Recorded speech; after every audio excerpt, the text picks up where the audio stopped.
Hey guys, welcome back to Leadership Detectives. Good to have you back with us again. Do you remember that situation with Priti Patel that erupted in the news a couple of weeks ago? Well, an ex-colleague of Neil's and mine from IBM, Carol Chidley, suggested that it might be a good topic for us to discuss here on the Leadership Detectives. So Neil invited Carol to come and join us herself and discuss bullying in the workplace, how it might manifest itself, and most importantly, what to do about it. The discussion here could easily have gone on for much longer, but for a good 30-minute episode, please join us and see what you think. Having done so, please leave us your comments, share your own experiences, and please also offer any of your own advice that you want to our listeners. Thanks for joining us. Hey, good morning. Welcome. Good to see everybody. Welcome back to Leadership Detectives. So here we are on, 11th of December, a couple of weeks to go before Christmas and enjoying everything that's happening here in the UK. Neil, good to see you. How are you? I'm fabulous, thanks, mate. I'm aching a little bit from hitting golf balls with you yesterday, but I'm feeling good. And I'm also delighted to be joined by a special guest today. So a special guest joining the Leadership Detectives, Carol Chidley, an old colleague of ours from IBM. Welcome, Carol. How are you today? I'm well, thank you. Enjoying the build up to Christmas and looking forward to it. So I've got to ask, the first question I'm going to ask you actually is not what I was planning, but I've got to ask you about the cow behind you. Oh, so my friend lives up in Scotland and you can walk from her house through the estates because you get free to roam up in Scotland.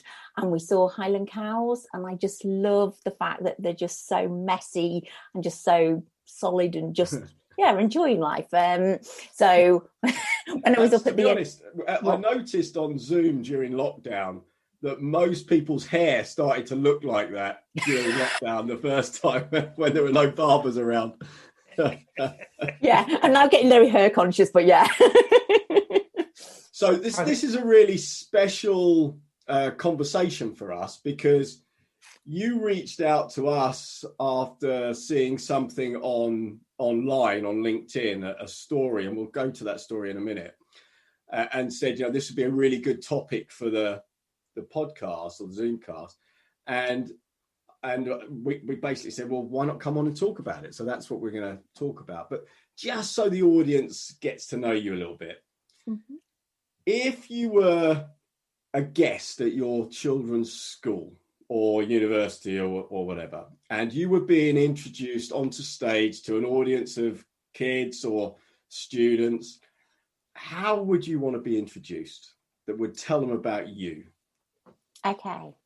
Depending upon the age. If it was the younger age, I'd say I'm probably a bit like Paddington, quite curious, very much wanting to respect people, and also really enjoying getting to know people. And I do have that little element of mischievousness and playfulness about me. Brilliant. Yeah. Okay, fabulous. That's a great introduction. Okay. So why don't you tell us what made you kind of reach out to us and what we're going to talk about today? Okay, so as you'll remember, a few weeks back, we had the Priti Patel in news incident. And what it brought up for me was there was a number of things going on within that story. There was the reaction of her team who felt that she was bullying them. And then there was also the reaction of her boss, which is Boris Johnson, in terms of him standing by her. So it brought up that whole question for me about bullying. Was he doing the right thing by standing by her? Was he being a loyal leader? And also, was she bullying? Or was it to do with how her team were feeling impacted by the way she was trying to do things and drive change within her organisation? So that's what it brought up for me. And that's why I thought, as a leader, it's a brilliant topic to be curious about. There's an extra dynamic in that story there as well, Carol, right? Because there was also a review or an investigation. Yes. And that threw up a report that went back to, as we call it here, her boss. Right? Yes. So I guess we should consider that as well in that angle, right? Because I think the word you used is, did her boss stand by her? Yes. Does that mean he disregarded the report? Ooh, good question. Certainly the way that the report was presented in the press came across as she had been bullying. And then in terms of the way that Boris was presented, it was very much a case of he'd read the report, heard what it had to say, and at the same time still said, no, I'm not asking her to resign. So therefore, whether consciously or unconsciously, he was standing by that behaviour. Yeah. So, and I think it's probably worth at this point, just because this topic of bullying is, we put a few posts out on social media and got mass reaction around this. So it's a very emotional topic, and everyone's got an opinion on it. Everyone's got a judgment on it. And I pulled up yesterday, so I'm just going to read this. It's a short paragraph on the Health and Safety Authority and how they define workplace bullying. So just to give us a baseline to talk from. So what it says is, repeated inappropriate behavior, direct or indirect, whether verbal, physical or otherwise, conducted by one or more persons against another or others at the workplace and or in the course of employment, which could reasonably be regarded as undermining the individual's right to dignity at work. This is really interesting. An isolated incident of the behavior described in this definition may be an affront to dignity at work, but as a once-off incident is not considered to be bullying. So if it's only once, it's not considered bullying. If it's ongoing, it's bullying. And so with Priti Patel, what did you take out of what she did that constituted bullying when they went through that analysis and they went through that review?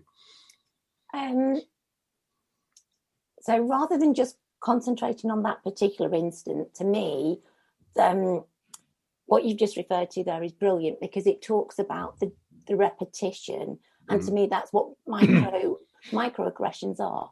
They are that repetition. And excuse me, I'm losing my voice today. And that combination that builds up on each day had basically bring a person into a stress state of mind. Yeah. And that's really important, because if it's, as you say, if it's a one-off, then you can go, okay, that's out of character. It's not, maybe something else is going on. It's an off day. We'll put it to one side. If it's a case of repeated, and what you're beginning to feel within yourself, if you're the person being bullied, is almost a heightened sense of anxiety whenever you're coming into contact, then that to me is really dangerous. That's where we're getting into that really. It's not good for the leader, and it's not good for the person receiving it, because no one's going to be productive in that environment. You know the thing I struggle with in this stuff, because you're right, Carol, and if it's repeated and if it's happening all the time. But when I did some grievance training, one of the things they told us during that training was, it has nothing to do with your intention. It's to do with the way it's received. Now, I personally got a bit of a problem with that, because if I don't have any intention to offend, bully, attack you, and you feel that I did, that's seen as me failing, right? But I get that. And so that's for me to apologize and do what I should. But how do you feel about that, about intention versus receipt? Okay, so for me, if the impact is disempowerment, and it's very difficult, because if you're sat opposite someone and you ask them to do something, and you're doing that because you're getting asked to do something, and you don't necessarily have enough time to go, look, I appreciate it's above and beyond, and then, and you just pass that straight on, then that person will then go, ugh. And if that's happening repeatedly, then that's really bad because of the fact that it is that heightened sense. And this to me is where, and actually I think it was you, Albert, that pointed me to this. It's that whole piece of when you're a leader, the importance of knowing your team, even if that means you break some of the rules around what you think being a manager is all about. It's about making sure that when you're sat with the person, and I say sat, I mean, nowadays it's across Zoom or whatever, but when you're with your team, do you know the human in front of you? Do you know what actually drives them and encourages them and brings out the best in them? Or are you making lots of assumptions? That's really interesting, Carol, because that leads me to think you could do or say something to an individual who could feel bullied. Yes. But you could do or say the same something to someone else and they don't. Exactly. Okay, so that's an interesting one then.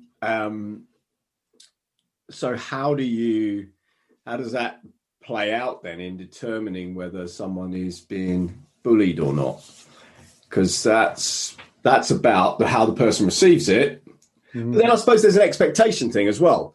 I was in the military for 12 years. So in the military, and you're on parade in a parade ground, and you get out of step on the parade, you can expect that your sergeant major is going to shout at you, call you a stupid little sniveling idiot, and tell you that you're useless and pathetic, and you need to sort yourself out. You kind of expect that. But you're undermining me. You consider that as bullying. You consider that as that's being in the military. Yeah, Neil, you're undermining me in front of my colleagues. I mean, that's not acceptable, right? Yeah.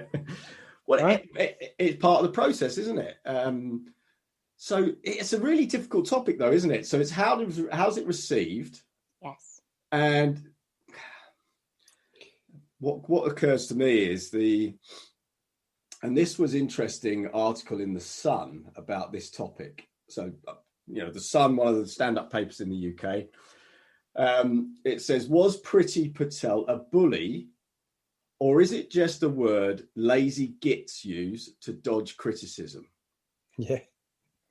So I thought that was it's a really interestingly argued article about her shouting and screaming at civil servants saying they were useless because they weren't driving through the change she needed. I mean, she did use the F word by the look of it quite a lot. Mm-hmm. So was that necessarily over aggressive? But that's an interesting one as well, isn't it? So I don't know what are your thoughts on that. Is it a word that lazy gits used to dodge criticism? Well, to me, it wasn't the lazy gits one, because it was the useless, because that becomes quite personal. Because rather than talking about the act, as in you didn't do a good job on that, you're then actually making it very personal and much more about who they are. Mm. And to me, if you're in a position, if you are looking around and you're looking at everyone around you and you're saying they're useless, they're useless, they're useless, is that right? Maybe it's time to look in the mirror and actually go, what is it that is out of line here? Because I think everyone around me is useless. What is it that I need to change in myself that I can interact better? Yeah. Great point. And actually, we talked about we've actually done a podcast on a book called Extreme Ownership, and we talked about it on the interview we did last with Carmina Lees. In Extreme Ownership, basically what Jocko Willink talks about, who's an ex-Navy SEAL, is if something's not going right in your team, in your department, in your organization, it's down to you. Mm-hmm. It's not down to anyone else. It's down to you.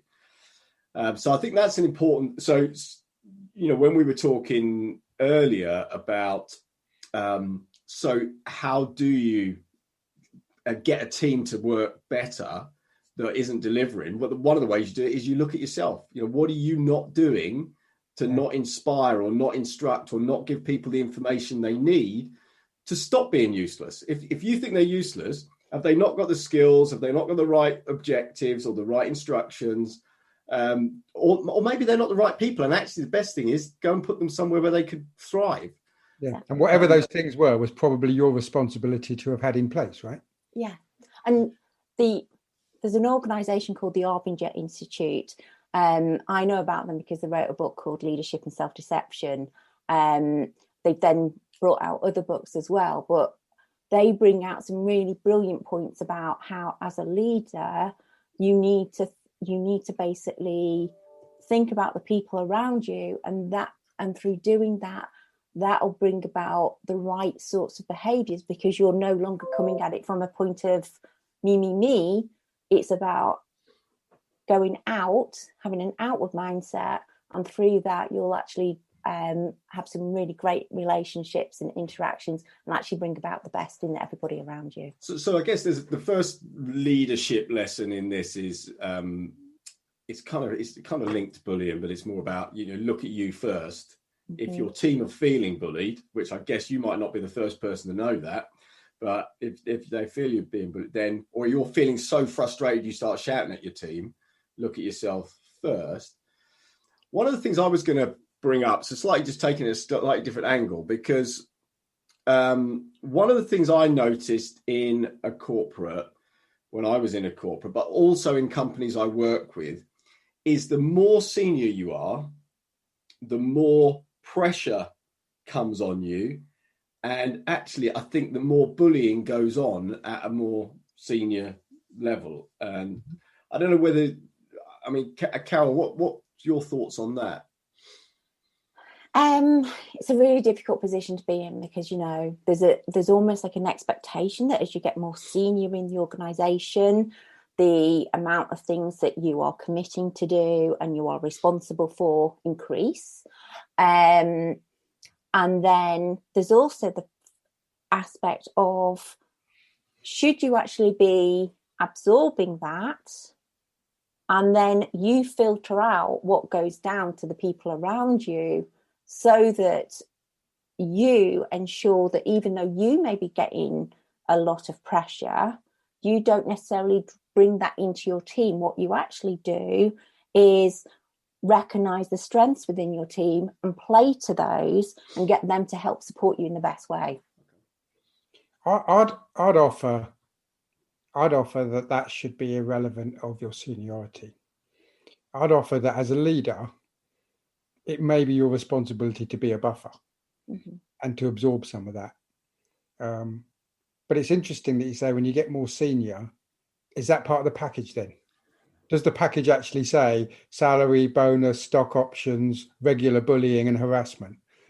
I'll give you a real example. So, I worked for a business partner for a couple of years, and they were bought by a venture capitalist.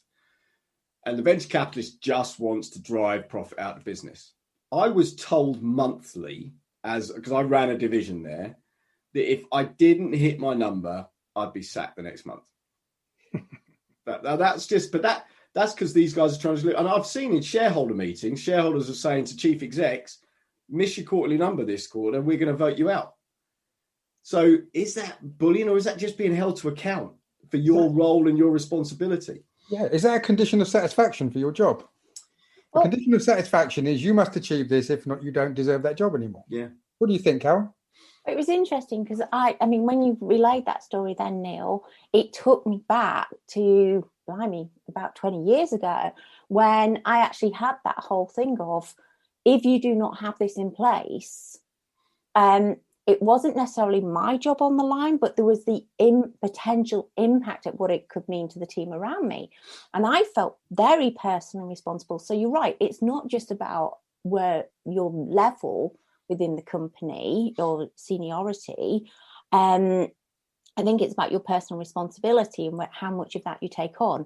However, the flip side of that is, if you are attached to that job, to that lifestyle, whatever it is that comes with that, then when you get those threats, they actually become much more impactful. And that's where the stress, the fear, and everything else like that comes into it.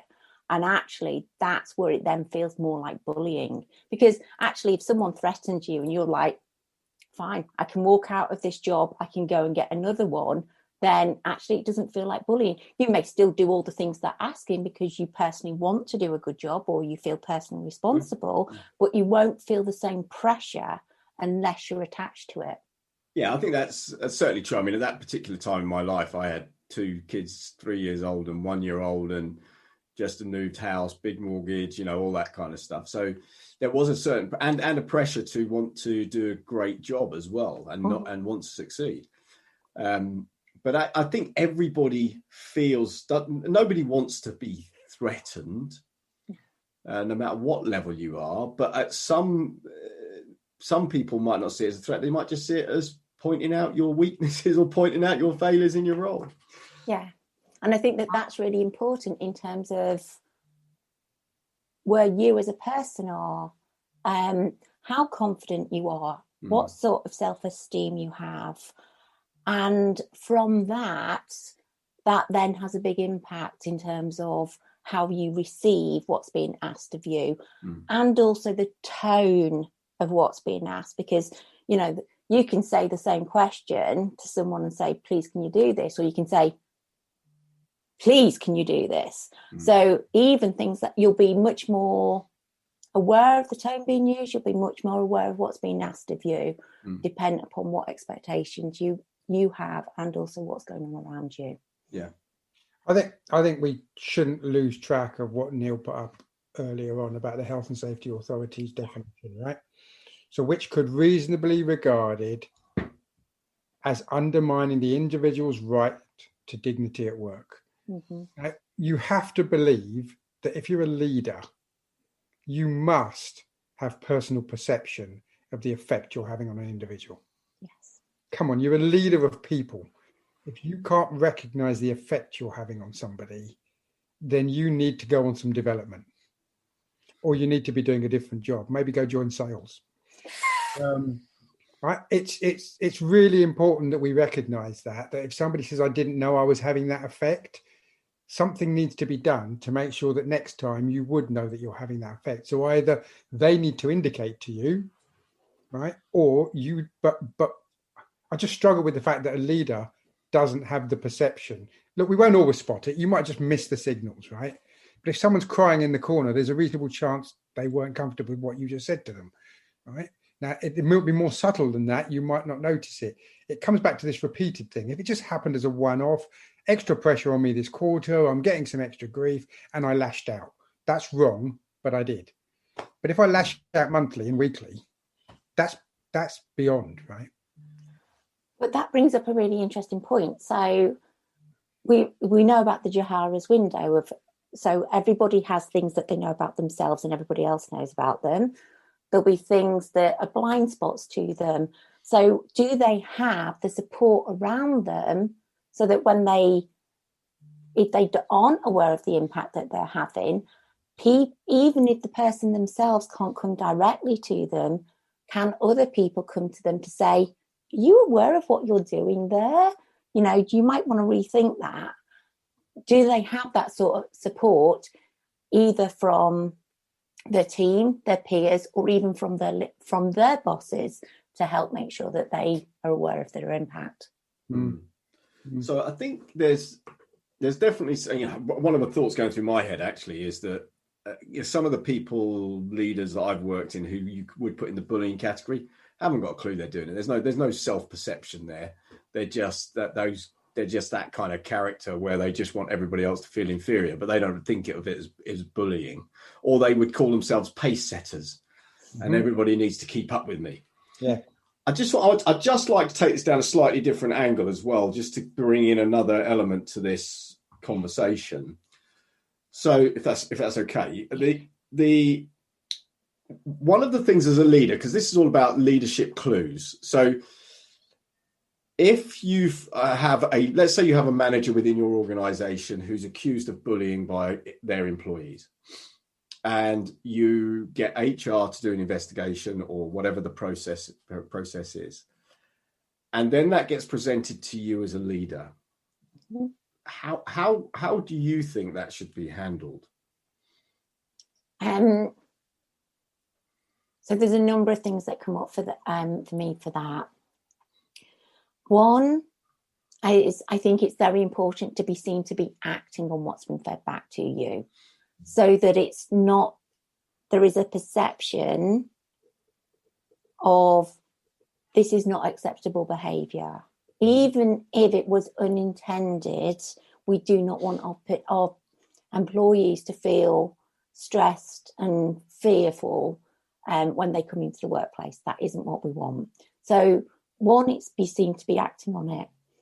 Secondly, there's a case of how can you support the individual or individuals who feel bullied? What is it that they need in place to help support them? Mm-hmm. And then thirdly, for the person who's been accused of the bullying, what is it that they need? Is it because for me, if it's a case of they've been unintended impact, is it a case of actually it's to do with their style and the match of their style with the team that they're working with? Because you can have mismatches. So it's all of those different things. And then you may not be able to solve it overnight, but what I think is really important is that you'll seem to be receptive to what's been shared with you. You'll seem to be acting on it, even if you can't necessarily fix it straight away. You've got an action plan in place, which you are communicating with everybody around you to say, this is what we're doing about it. So I like those three categories, actually. That's a really good way of describing it. And so there's a couple of things come up with that in my mind. So if you don't act on it, firstly, it says it's okay. Yes. Secondly, it says the HR process is being undermined, because what's the point in doing it, bringing an independent person in to look at it? And thirdly, if someone's got a grievance or feels bullied in the future, and maybe in another team or something, they're not going to bring it up because they know nothing's going to happen. Yeah. So that's and in this particular situation, I think all of those things happened. Yes. You know, that wasn't acted on. We actually did a Zoomcast about Boris Johnson, comparing him to Donald Trump. And one of the things he was poor at, in our view, when we did the comparison, was strong leadership in terms of the way he managed people. You know, we saw it with Dominic Cummings, and we're seeing it. You know, we see it with this particular situation. From what we can see in the press and everything, you know, we don't know the exact facts. Yeah. So I think that's a really good point about acting on what's been fed back. Albert, go on. I'll let you we'll move on to point two. No, yeah, because the other point that Carol made was about, is it the right person in the right role? And let's just make an example, right? Maybe the way that you would, and guys, whether you're in sales or delivery, I apologize, right? It's just an example. Maybe the way you would speak to salespeople, you could do in a certain way because they are driven by certain styles that you couldn't speak to somebody in an administrative setting or in a call center setting or in a whatever, right? A different style. So I think that's right. Now, does that mean only certain people can do certain jobs? Yeah, there's nothing the matter with that. There's nothing the matter with that. To say, you know, if you're a really good sales manager, maybe you'd never be a good administrative manager. That's okay. What's the matter with that? Just because I'm a good footballer doesn't mean I'll be a great golfer, right? So I think it's fair to say maybe we have got square pegs in round holes, and it's coming out in the way that they're acting because the audience they're working with, which is their team, it doesn't work for them. So we should recognize that. But that has to be the boss's job. That has to be the person's job. And there is a responsibility back on the person being bullied to speak up. I know it's difficult, but to our audience here, guys, you know, we're going to try and get that out as we go through this. And I know, we're using a lot of time here, but we need to give you some tips on what do you do if you find yourself in this situation. What do you do? So we'll try and wrap that up before we go. Yeah. But I think you've got a responsibility as an individual, because if that person doesn't know they're having that effect, if you don't tell them, like Neil says, they'll keep doing it. It's approved. It's approved. Right? Yeah. And I think building on what you've just said there, Albert, there's the context as well. Because if you've come in and your job is to bring about change, and you've got to bring about change which needs to happen quickly and it's not going to be well received, then you may get perceived as bullying and driving this change, even though it's going to happen anyway. So there's that whole thing of, are you open to listening to the people around you so that they can try and help bring about that change? Or if we believe what was put in the press in terms of Patel, it was very much a case of being undermined. There was a number of incidents where she was being undermined because and the way that it's presented is it was a case of the team weren't ready for that sort of change. Yeah, I didn't actually pick it up, and maybe we know here, right? But I understand she walked out of her office and said, "You are effing useless." Now, did she say that to an individual, or did she make that as a statement to her department, right? Mm-hmm. It doesn't make it any better that she said that you were effing useless, but it does make a difference as to whether I said, "Carol, you, while everybody else is watching, are this," or "Team, this is what you're doing," right? Do we know? Was that a general address? Or I don't know. I don't think we'll ever know. Do we think there's a difference there? So, to me, there's a number of differences. One, if it's personal, and personally, I don't like the phrase telling someone they're useless. I think you talk about the act, not the person. If you are going to use the word useless, then it's very much a case of it should be done in a closed office. I think calling someone out in a public environment like that is completely wrong. And then there's then the fact of sort of what we touched on earlier. If you're calling the whole team useless, then again, look in the mirror because something's wrong. Yeah. Okay, that's a good point. That's a really good point. Because the whole thing. Yeah, and I think it's interesting. So you're, as a boss, you've got a manager that's bullying, and you've done a report, and he's come back to you. So there are a number of actions you could take. You could sack the manager, if it's really bad, and or whatever the context is. You could move them to another role if they're a good person, but just not good in that role. But I guess there's also a place where you could try and make this work. So you could get the leader and the team together and go, let's work out how we can make this. It's like a marriage counseling session, how could we make this work together? Do you want to make it work together? Do you want to take this forward together? And then what type of training, coaching, mentoring do you need going forward to support you in keeping that going? Yeah. I guess that would be my approach, because I kind of like to have a collaborative approach whenever I have anything like this. Yeah. I think the important thing, though, is, are all parties involved open to working at it? Yeah. Because if that's not in place, if people aren't open to being collaborative, then it's not gonna happen. No, and that's got to be down to the second line, third line, or whatever it is, to create that safe environment. Yeah.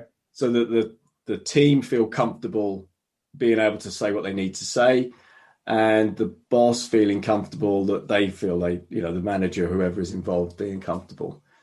So no, it's a really interesting topic. So are there any, when we started this conversation, Carol, were there any things that you really wanted to get out that we haven't got out through some of the questions we've been asking?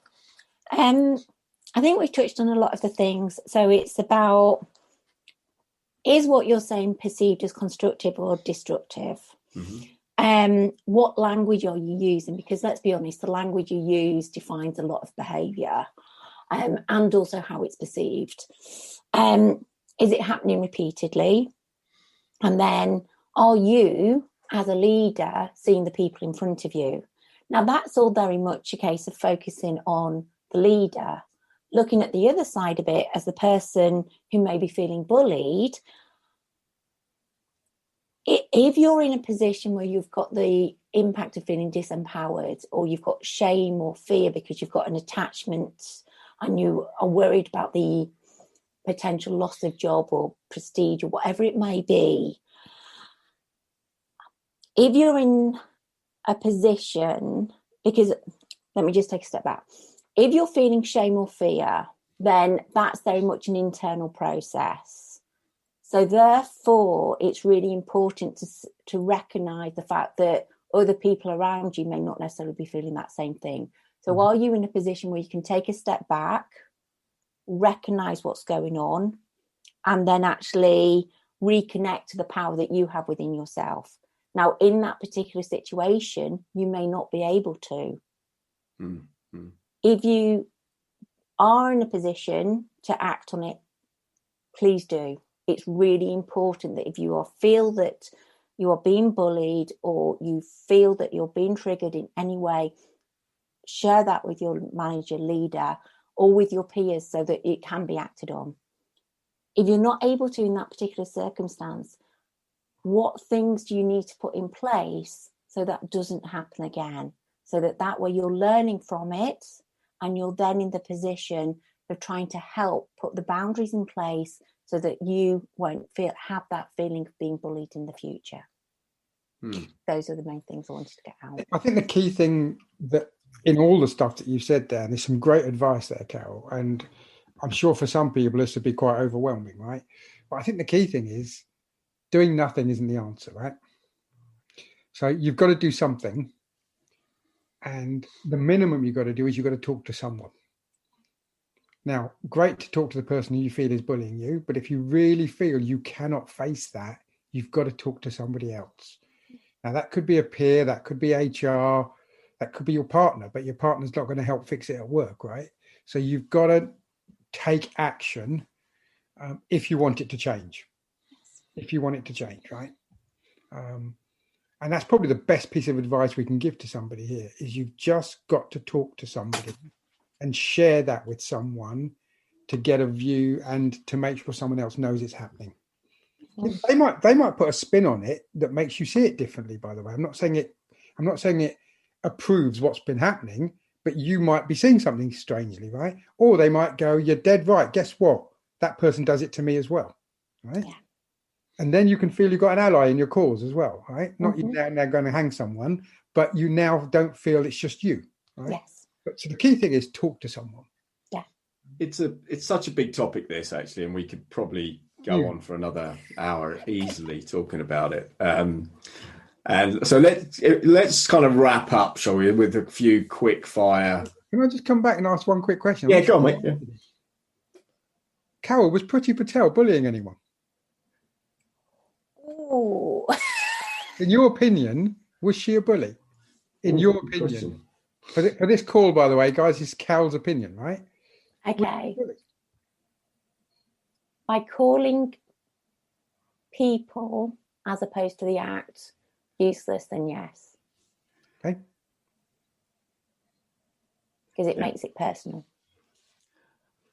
And anyone listening that doesn't agree with that, that's your opinion, right? That's Carol's opinion. And that's how sensitive this topic is. And by the way, we've seen some bullying on social media around this topic because someone didn't agree with someone. Yeah. So you do have to be you have to check yourself before you start looking at other people as well. Yeah. So you're right, Neil. Let's do some quick fire. Yeah, let's do a couple of quick fire. Shall I go first? You want to go first? No, you shoot. Okay, so you've actually mentioned a book already, Carol, Leadership and Self-Deception. But if you were going to recommend a book to leaders that are listening to this Zoomcast, what would you recommend?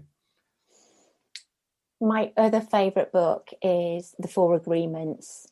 4 Agreements? Yes. Okay. Who's that by? Don Miguel Ruiz, I think. And it's split into 2 parts. A lot of people may struggle with the first part, so it's not obligatory to read that, but definitely take the time to read all about the 4 agreements. The things that really come out for me is don't take things personally, don't make assumptions, and be impeccable with your word and such. So yeah. Right. Okay. I've not heard of that, so I'll have a look at that. Go on, Albert, you go next. So if we're looking at this whole thing about bullying, I'm sure you've seen situations where it's happened, situations where it hasn't. Have you got a role model that you would want to identify here as someone who would handle this stuff well?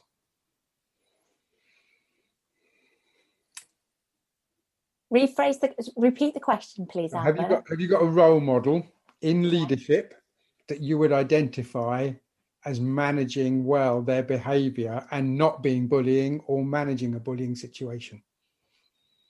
This is going to sound a bit sycophantic, but when we were working together, I always felt that you embodied that. You were always very receptive to feedback, and it was very much a case of listening to what was going on for the individual. And I remember being on a call with you and you went, Carol, just tell me about that, because I was relaying my personal opinion, and you were like, no, I want to know more about that. Whereas that could have easily just been brushed aside. Okay. So that to me was really important. Yeah. Okay. Appreciate that. Thank you. Neil. Okay. What would be one major must do and one major must not do for leaders when it comes to this topic of bullying? One major must do is build your self-awareness.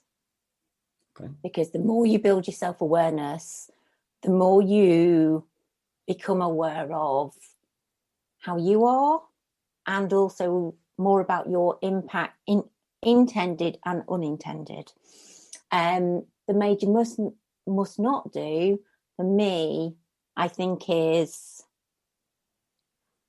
if you're feeling a lot of pressure, take the time to take a step back so that you don't share that onwards and outwards to your team, and also recognise if it's happening repeatedly, because actually if it's happening repeatedly, there's something out of kilter. Okay, brilliant. Thanks for that. So let's have one more. Albert, shall we? What about a quote? Do you think there's a quote anywhere around this topic that would stick in someone's head that would help them? Have you got a quote from anywhere? Not off the top of my head. Okay. Sorry. No, okay. It's just if there's something there, then that would have been good. But I think one of the things I would put as the one-liner is, guys, don't do nothing but talk to someone. Right? Yes. That's probably the best. No, I think. Should we kind of wrap up there? Yeah. I'm going to take Neil's stage this time, guys. So please, thank you very much for joining us, guys.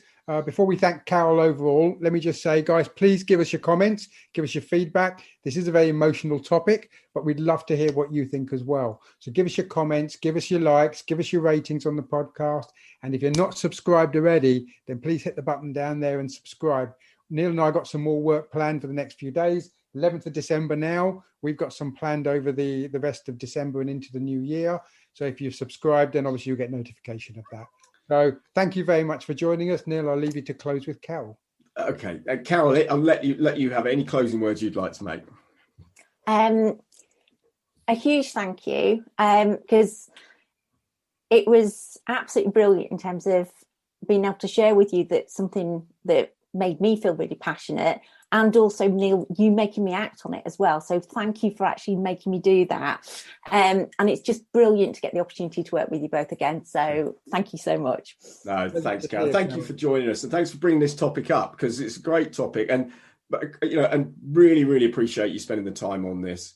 And just a message out to everybody: anybody's got a topic they want us to talk about, let's get you on the podcast, the Zoomcast, to chat about it, because these are all really useful. And if one person takes away a little something and changes it and makes them a better leader, then that's great by us. So Carol, you've still got a young family with you there, so have a fantastic Christmas. Yes. Enjoy the days that are coming up, and thank you again for joining us. Just talking about Chris, just one last thought. Actually, I had a picture in my head as you were talking about bullying, and I had this picture of elves in a factory with Father Christmas standing there shouting at them that they're useless.